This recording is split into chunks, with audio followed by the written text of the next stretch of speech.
Hello and welcome to The Art of Aging, which is part of the Abundant Aging podcast series from United Church Homes.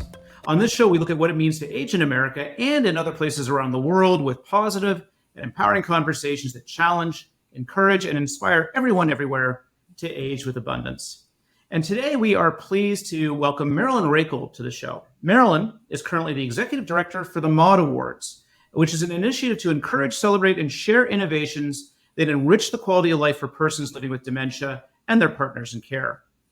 Marilyn comes to this role after a terrific and storied career in the arts, including a long history of theater production, Bathhouse Theater and the Tacoma Actors Guild come to mind, and is the founder of the Seattle International Children's Festival, which introduces children to world culture through the performing arts, something that has grown to be the largest such festival in the U.S., which is pretty darn impressive. More recently, inspired by her experience as a care partner for her parents, especially her mother who lived with dementia, she founded the Art of Alzheimer's, which celebrates the creativity of those with dementia and the power of the creative arts to enrich and empower their lives. Marilyn, welcome. Thank you. Nice to be here. Thank you for joining us. And just a reminder that this podcast series is sponsored by United Church Homes. It's Ruth Frost Parker Center for Abundant Aging. To learn more about the center, including our annual symposium in October, please visit www.unitedchurchhomes.org/Parker-Center. So Marilyn, I like to start these podcasts off with a question that I ask a lot of our guests. You've come to this role with Maude Awards from a very, again, as we said in the opening, a long and storied career in the arts. And you could be doing, I think, a lot in your professional life right now, but you're doing this. What drives your passion for dementia care? Well, it really was my parents. When I went to graduate school and when I came back, I had plans. And mom and dad were both developing dementia. Dad living with Parkinson's, mom just beginning with dementia. And and of course, it was during the recession and there were no jobs available. So my family decided that I should be the family caregiver. And they offered to help me financially to do this, which was great. And I discovered a world I did not know was going to come at me because I didn't want to be a caregiver. And so I was a reluctant caregiver. And I took mom to a painting class when dad died because she was so bored. And we didn't expect anything. She thought the whole idea was ridiculous. She hadn't painted since she was about 6, and she thought this was just for children. And we didn't expect anything, but, she was bored. So I was stunned to see this glorious painting. And I had no idea. And mother, she said, "Oh, well, I must have gotten this from your father's side of the family." And so it was just this amazing realization that mom was still there, that she was still living with joy and with invention and with wit, which is something I had sort of put out of my mind. And as a result, I kept visiting her more and more and more and discovered more and more and more about her and her life. And it was this astonishing, it confounded everything I thought I knew about Alzheimer's, but it also enabled me to meet mom. And I learned the first and the most important lesson of my life as a care partner, which is I let go of the woman who used to be, and I embraced the woman who was with me in the moment. And from then on, and for the next 9 years, we lived together as partners. And it was just the most rewarding thing I've ever done. And so when I was approached by Richard Ferry with Maude's Awards, he was approached really because I'd been pushing all of mom's art. And so that's how this next chapter in my life began. And it's the best chapter of my life. I think that's amazing. And what a testament just to the power of art to open up, I guess, a new language for you and your mom. Oh, right? yeah. I mean, and just, again, you never knew your mother as anybody that you would have thought to be as artistically creative or whatever. I mean, what did you feel like the painting for her and the experience as you kind of enriching that experience over time, was that an outlet, or was that a language? Well, the family, her family, they encouraged all forms of artistic expression except art. They all they all played instruments and they wrote poetry and they did many things, but art, no. And so it was this, I know, Mother was not attracted by the opportunity to paint. Mother was attracted by the opportunity to sit at a table with her companions and to be a part of a group. That's what attracted her. And sometimes she would finish really fast and then she'd leave and then she'd walk by and see this group of people sitting at the table and she'd say, well, and may I join you? And they would say yes. And so it was the group that attracted her. And the art, it was still, she resisted the fact that she painted for the rest of her life. She always would say that it was a stupid thing to do. And that if I said, what a beautiful painting, she said, I didn't paint that. I didn't do it. It was really interesting. It was sort of like this went really deep. The fact that she didn't paint, and only once did she acknowledge a painting as hers. And that is when John Zeisel, who is the founder of the I'm Still Here Foundation, he said, I told her once that Mom was unable to remember the fact that she painted. And he said, oh, I'm sure she remembers. Ask her what she thought the person who painted that might have been thinking. So I did. And to my surprise, she pointed to the figure on the left and she said, that's me. And I said, wow, Molly, and then she sort of said sarcastically, what a lovely woman. And then I pointed to the little figure on the right and I said, well, who's that? And she said, that's you. She said, you're a lovely young woman. And the coolest thing about it is that she had tied us with a cord. I always think it was like an umbilical cord. So we were tied together, which I thought was the coolest part of the whole painting. And it didn't happen again, but I was always in hope that she might, relent. Her inner resistance to painting was so strong, but one takes what one can get. I guess. And had you tried anything before to kind of, do group activities with your mom, or was this kind of just like hey, let's just try that sort of like a happenstance thing? I mean, were you really looking for a way to communicate and connect, or were you just? Well, I wasn't looking for it. They had this wonderful program at the facility where she lived, and it was called Elderwise, and it was an art program for people living with dementia. And so I took her there just because she was bored. She needed something to do. It was there, thank goodness, and that was why. But wow. She was much more interested in singing, much more interested in, power walking, and playing the piano. She played the piano. And she was much more interested in playing Scrabble. But painting was something that I took her to make sure she got there. And I learned early on to leave, because if I stayed there, it would divert her attention from the painting. So I would take her there, make sure she was happily talking to all of her neighbors, and then I would leave. And then I would come back the next week to find something fabulous that she painted.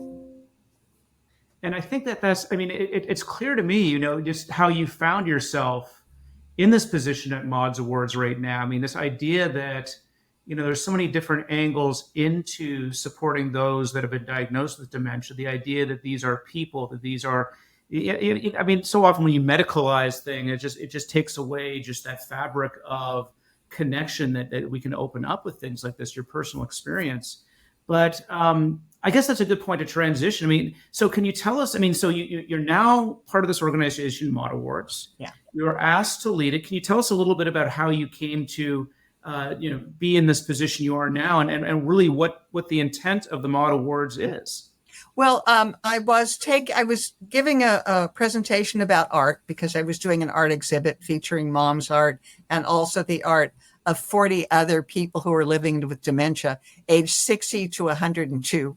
And so I was giving a presentation about the exhibit, and this lovely, wonderful man named Richard Ferry was there. And he contacted me because he was expressed interest in the program I was doing. So we had a lot of interaction for the next several months. And then one day he said, I have this idea, and I should give you some We should background. say too. I mean, this Richard Ferry, that's Corn Ferry International, right? That's Oh, that's yeah. one of the So, most yeah. that's one of the Yeah. biggest, most well-known recruiting and employment management firms in the world. So this is a guy that has some Well, meat. see, and I didn't know any of that. But what I did know is that he was this extraordinary man with a lot of nice resources. And he wanted to start Maude's Awards in honor of his wife, Maude. And they were married for 65 years. He always referred to them as the American dream. And they had 6 children, 12 grandchildren, as of right now, 4 great grandchildren. And he always said that she was the wind beneath his wings. And when in 2013, she developed dementia. And like so many people, he had no idea what to do. He didn't know how to bring joy and happiness into her life. So he kept researching and studying it and bringing in all sorts of ideas and people to talk to. And he couldn't find out what he was looking for. So he thought, well, perhaps if I start an award program. So that's when he contacted me and he said, I'm interested in starting this program. And I wrote back and I said, well, that would be wonderful. And he said, well, I would like you to run it. And I said, well, that would even be more wonderful. And so that's when it started. It started in 2019. And we were just entering our 5th anniversary. And so it's basically this program where he will give us away $100,000 every year. And this isn't for grants. This is for awards for something people have done. And so there are 3 $25,000 awards for organizations and 5 $5,000 awards to individuals. And people can apply for their programs of excellence in 4 categories. One is making connections, and that's really bringing people together in shared experiences. Another one is supporting care partners. Another one is cultivating health. And then the other one, which is more mysterious, which is treating by design. And so we've been, and the coolest thing is that the awards are absolutely wonderful, but he wants to share all of these awards and these ideas with as many people as possible. So every year we print and create a booklet of all the great programs that have come our way. And it's available to download on the website. And it's also, we can send people free a printed copy. So it's just this sort of, I was so impressed by the fact that he was looking for something to help his Maude. And then he also wanted everyone to be able to benefit. He's an incredibly noble person. Okay, plug time. Plug that. What is the website that people should visit to learn more about the Maude Awards? It is Maude's Awards, and that is Maudes Awards, maudesawards.org. So if you go there and you check, actually applications are open now. So we're filming this, by the way, in February 2nd of 24. So they're open now. When do they do? So they just opened, and they are the last day to apply is May 13th. So Marilyn, just so I understand, the cadence of the awards is one where you'll announce that it's open for application for the award in April, finishes in May, and then from there, when are you usually announcing the winners? Well, it takes a really long time because we have an advisory board, and so each application is read by at least 3 people. And then they go through this long scoring process. And then I take all those scores and put them into this system. And then we take the top 10% and then we do deep dives. And then each board member will be assigned organizations and individuals to talk to and say, what couldn't you put into this application? And so then we'll talk again. And so applications the decisions will be made the end of August, the beginning of September. Wow. Well, is there anything that comes to mind as something that you've funded in the past that really sticks out? Oh, Or Well, so the awarding? Not, you're not funding, you're awarding. I'm sorry. That's, yeah, awarding, you're right. awarding. Well, there are just so many things. There are programs. I mean, there's one program I was thinking about because it's a program I'll be wanting to talk about, which is the JFNS, the Jewish Family and Children's Services Association, and they do a program called the Percolator, which is they actually support and promote memory cafes all over the country. And they want to make it available, all this information available to as many people as possible. And they're part of a program that is trying to increase the number of memory cafes all over the country. Oh, and the memory cafe concept is really fascinating, and I just love to see you funding programs like that because they really can be very, very impactful. But I'll tell you something. One thing that's sticking out when you're talking about, I haven't heard. I use the term caregiver a lot. The industry uses the term caregiver a lot. I haven't heard you really use the term caregiver. You say care partner, which I Yeah. kind of like. What's the difference in your mind between a care partner and a caregiver? Well, and I use the term caregiver for people at the beginning of their journey because that's how we're seeing things. So that when I started my journey with Mom, I was a caregiver. I only saw the loss. I was not seeing the person. I was only hearing the confusion. I wasn't hearing the thought. And so that's how I was treating Mom. And when I was her family caregiver, she was the object of my care. And I took care of making sure that she could, go to all her appointments and all of those things. But I didn't have a relationship with Mom. My relationship with Mom is, okay, I'm going to take care of you. And I have to say that when the day was done, I was exhausted and I was happy to leave.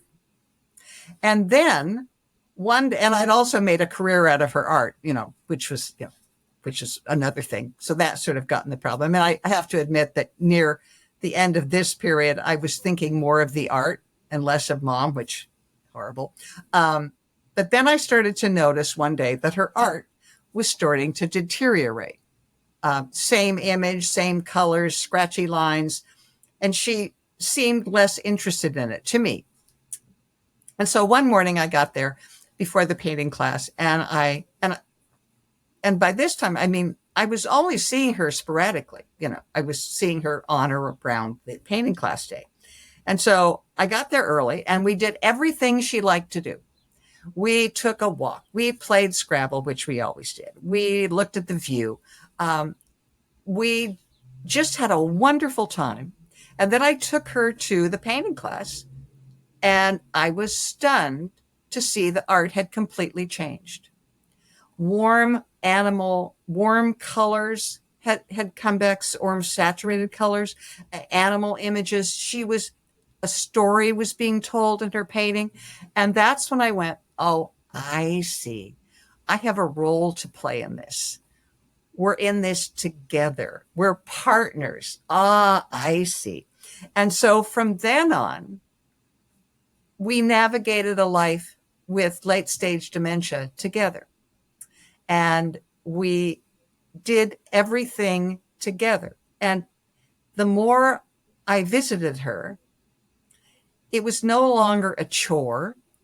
It became something I needed to do, something I wanted to do. It became this wonderful experience I had where I was then exploring her life, and her life became my life.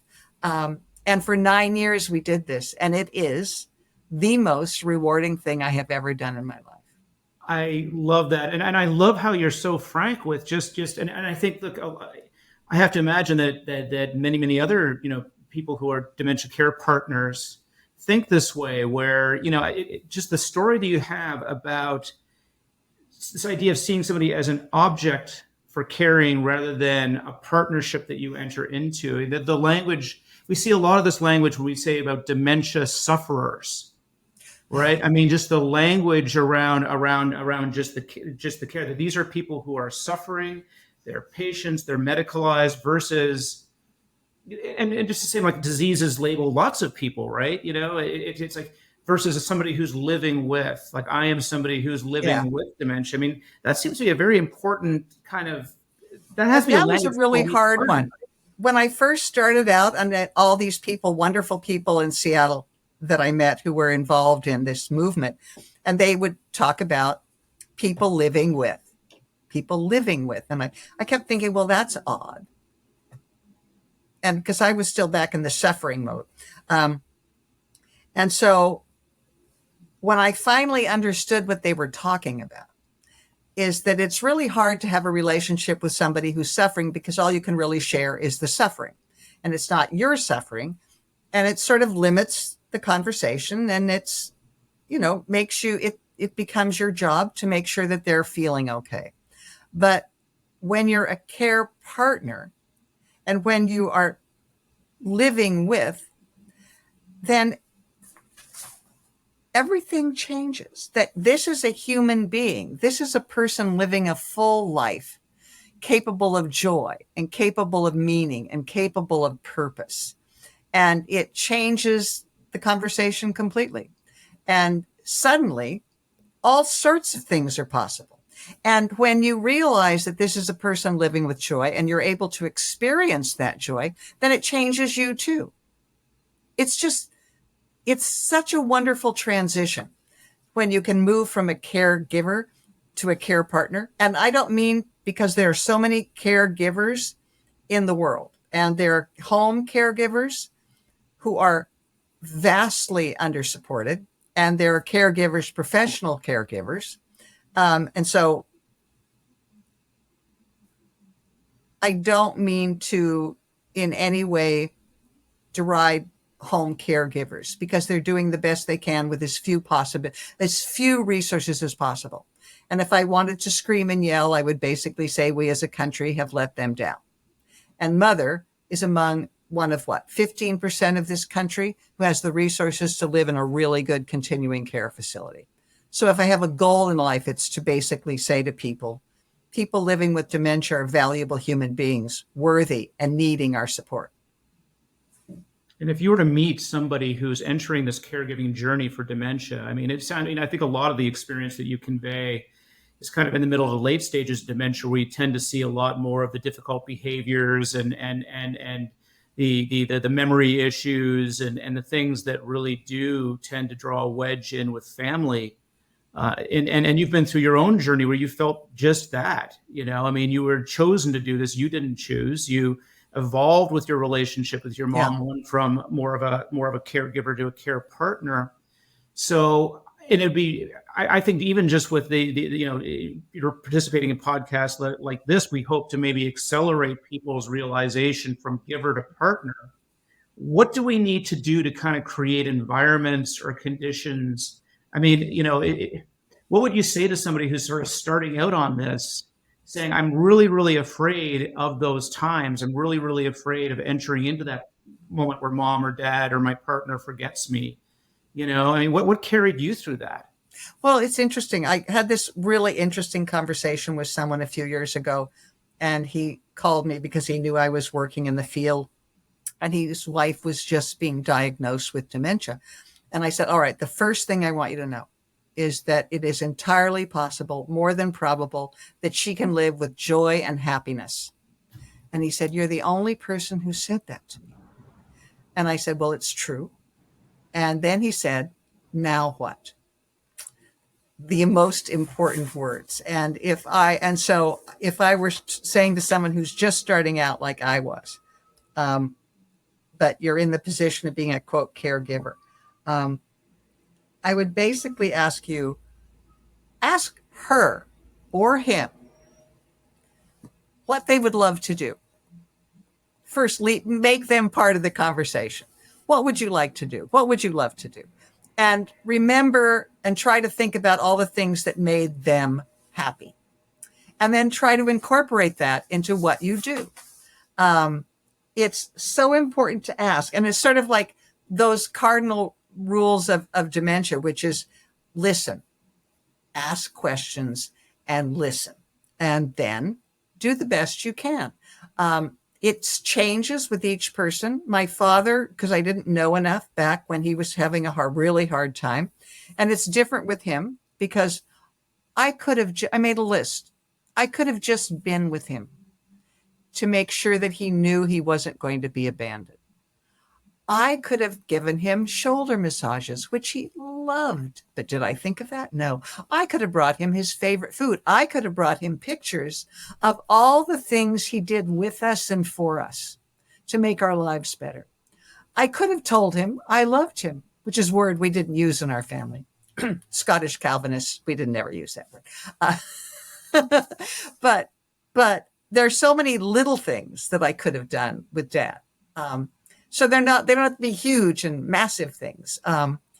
But smiling is always good. It was easy with Mom because Mom was utterly delightful and happy and cheerful and charming every single moment of her life.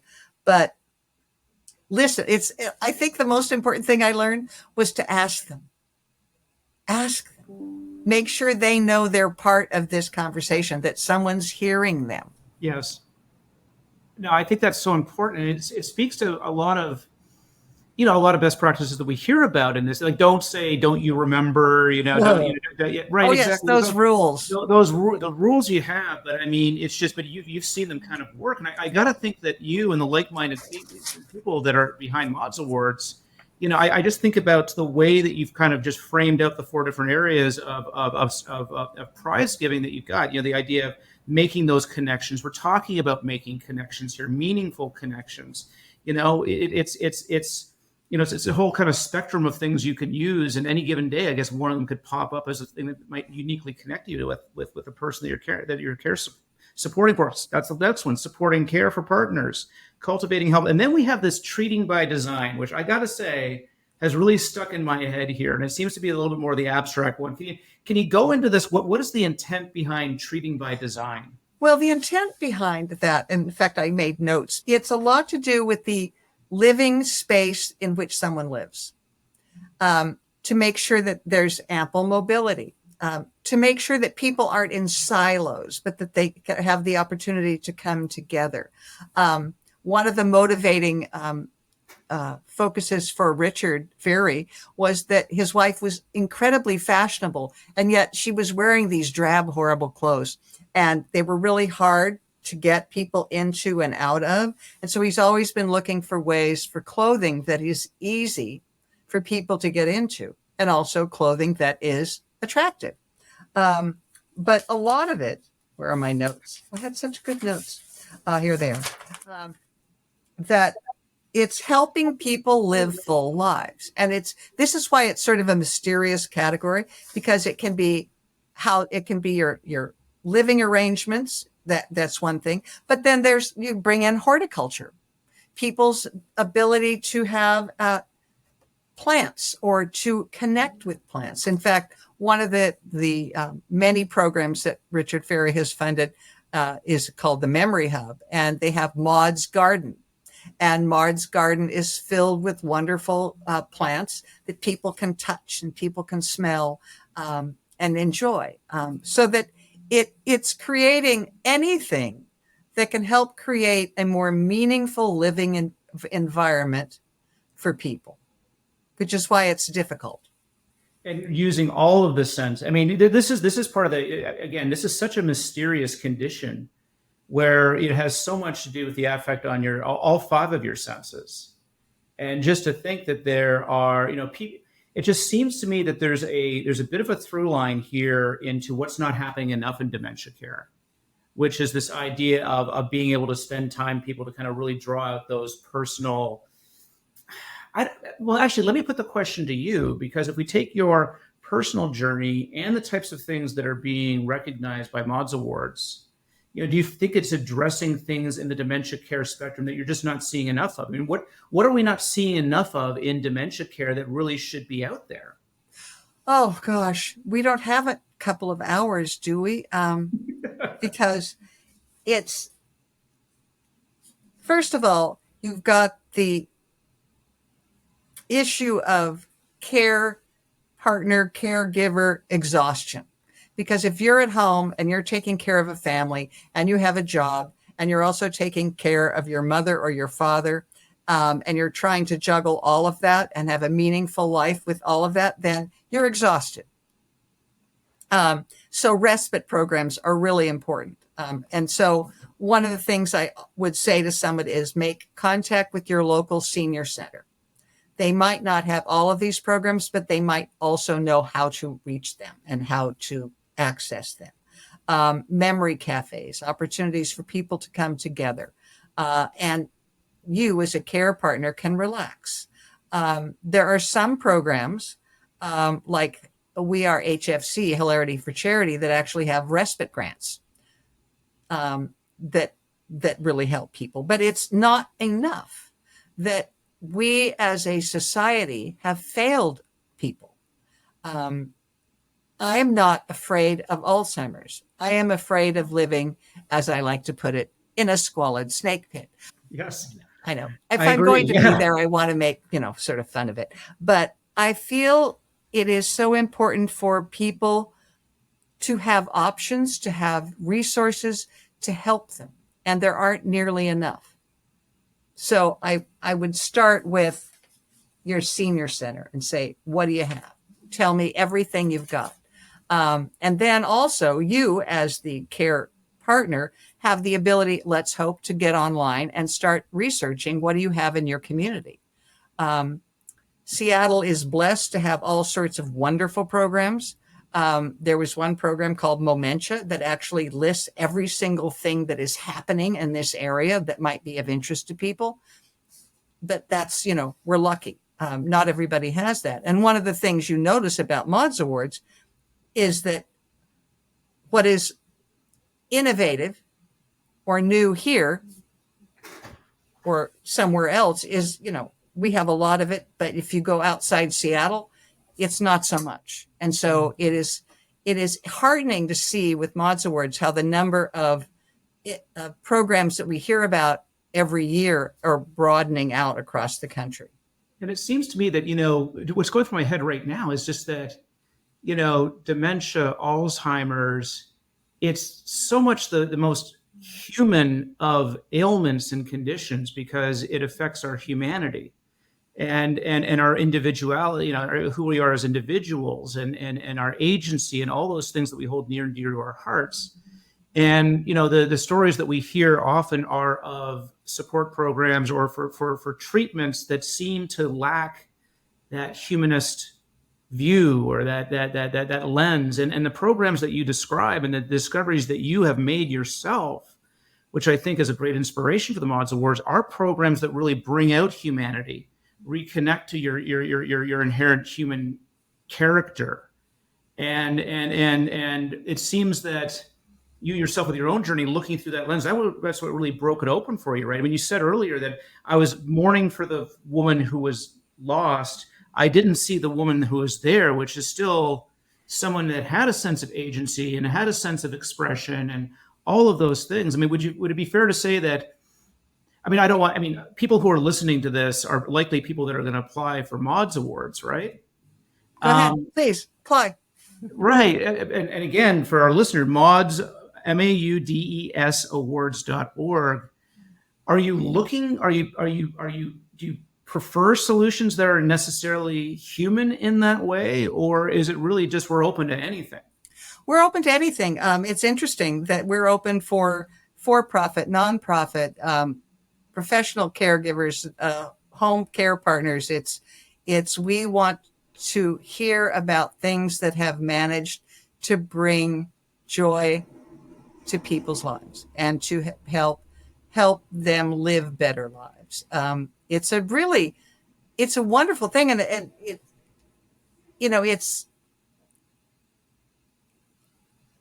it's the kind of program, and we don't worry about raising money because Richard Ferry is funding the entire thing out of the goodness of his soul. It is a program where we want to help people live better lives, and we want to help people in this situation. And I have learned so much about all of this. Every year I learn something new. And in fact, we heard I heard from this incredible woman the other day, and she was calling on behalf of her son, who is 11. And he called her and he heard about Maude's Awards on Instagram. And he said, I want you to apply on behalf of this program he started when he was 10. And for both of his grandfather and his father, he had been giving them ducks, little rubber duckies, and they loved them. And his grandfather, when he died, had rubber duckies in his hand. And so he started this program called Ducks for Dementia, which is collecting ducks to share with people all over the country. And right now it's turning into a national program. Wow. And this is the kind of thing, it's like he's going to apply. You know, and deservingly so, because I just love that element of it's so human. It's connection, it's building bridges, it's sparking joy, which is something so simple, right? Yeah. I mean, I just love the elegance of that. And I know that you guys just must be, you know, your hearts must be full, and there's so many. I mean, I know you probably want to give prizes to everybody. Yeah. But you're in such a unique place to kind of like see all these things, celebrate not just the ones you were, but everybody through your website. I mean, I just love the part. Year after year, you're going to build up this wonderful inventory of programs that are unique and impactful, and that's going to be just wonderful crucible for people that are looking to, you know, develop their own programs. So we thank you for that, and I just think that it's got such a great future with Maude's Awards. So I'm going to put you on the hook for a couple of questions at the end of these podcasts. Oh, I love your questions. Yeah, I know. So I just want to say that there's another program that we funded 2 years ago, the I'm Still Here Foundation, which do innovation grants, which are also equally wonderful.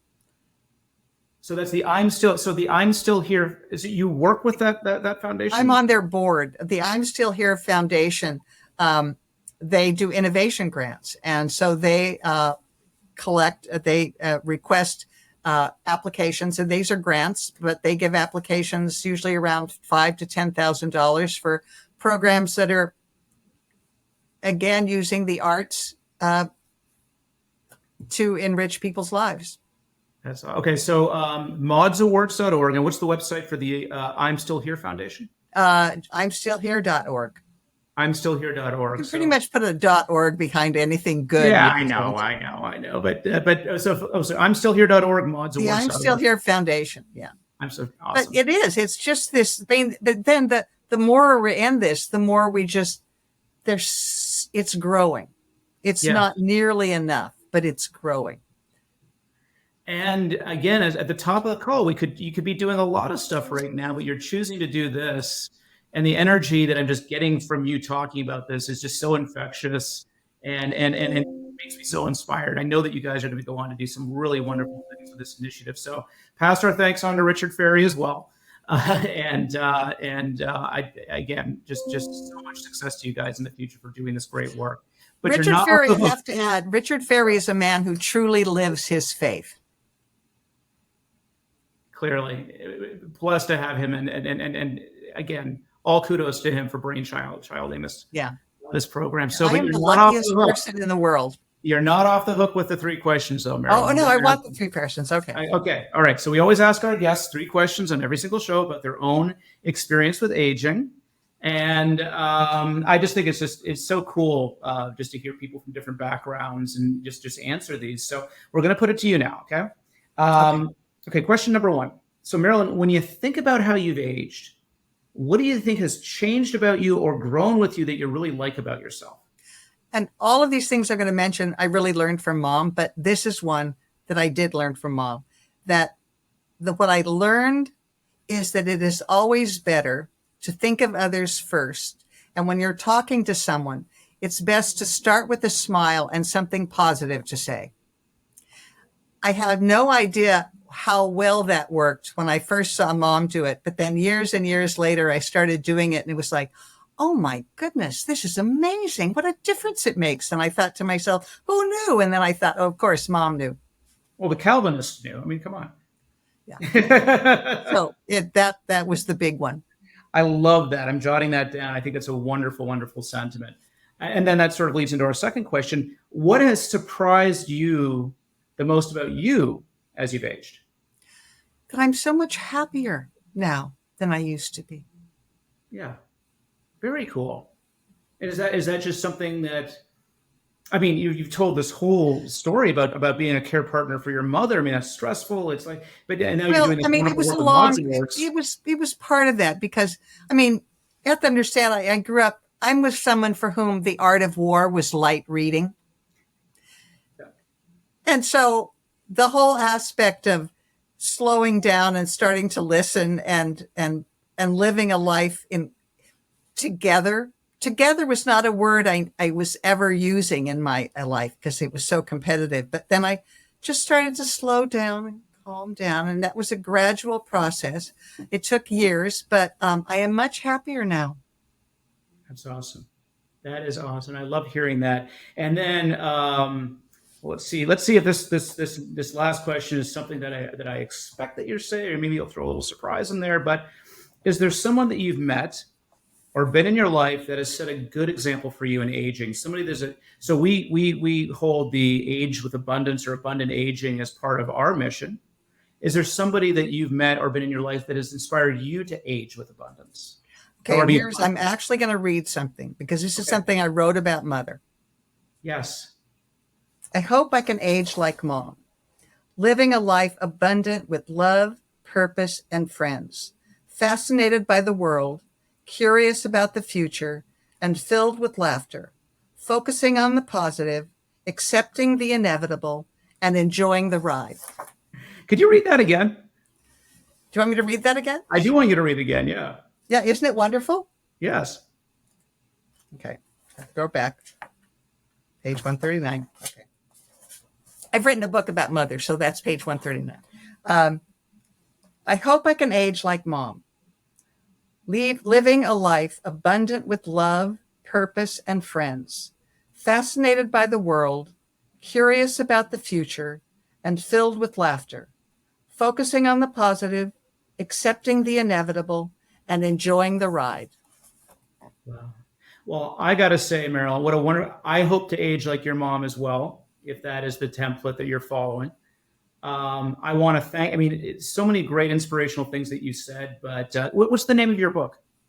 Well, it's going to be called Don't Walk Away, A Care Partner's Journey. And it's called Don't Walk Away because that's what Mother told us to do, walk away. And it took me a while to learn not to do that. So it's called Don't Walk Away. And we're putting in the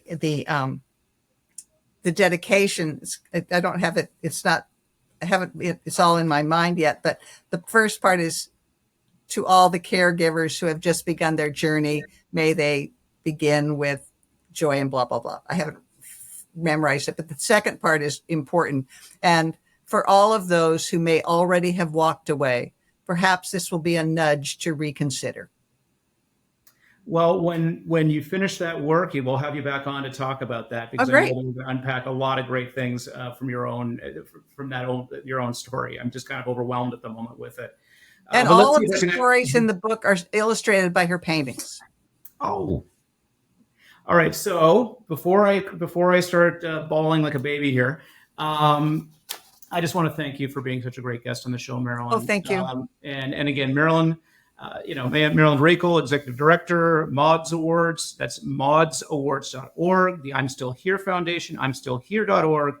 But most of all, I want to thank you, our listeners. Thank you so much for listening to this episode of The Art of Aging, which is part of the Abundant Aging podcast series from United Church Homes. And we want to hear from you. What has your experience been with being a care partner for someone that may be living with dementia? What are your tips? What do you wish you would have had? What subjects would you like us to cover on future episodes of this show? We want to hear from you. So please visit abundantagingpodcast.com to share your ideas. You can also listen to all of our podcasts on abundantagingpodcast.com, as well as on YouTube at United Church Homes.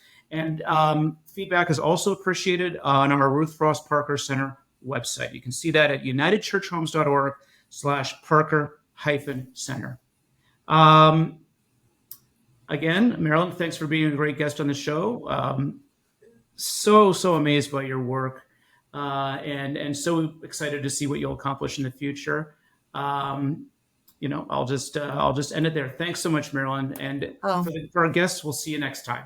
What a pleasure. Thank you.